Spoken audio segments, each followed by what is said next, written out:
នៅតែស្រឡាញ់ទោះបីអ្នកមិននៅក្បែរហើយ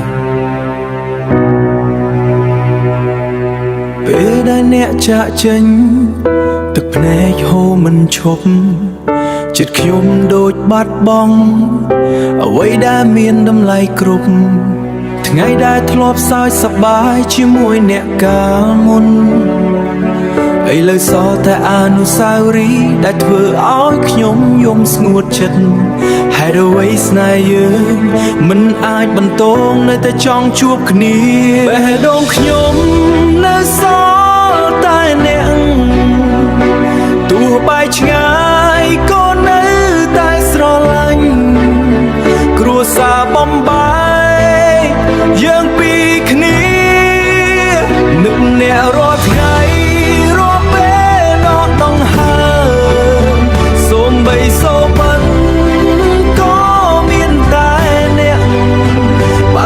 ស្នេហ៍នេះមិនអាចបន្តសូមឲ្យខ្ញុំស្រឡាញ់អ្នកពីចម្ងាយខ្ញុំនៅទីនេះនៅជាមួយអារម្មណ៍ឈឺចាប់មើលរូបអ្នករាល់ថ្ងៃមិនដែលអាចបំភ្លេចបានគេនិយាយឲ្យភ្លេចតែខ្ញុំមិនអាចធ្វើបានគេនិយាយឲ្យភ្លេចព្រោះអ្នកគឺជាគ្រប់យ៉ាងដែលខ្ញុំធ្លាប់មានសាចាស់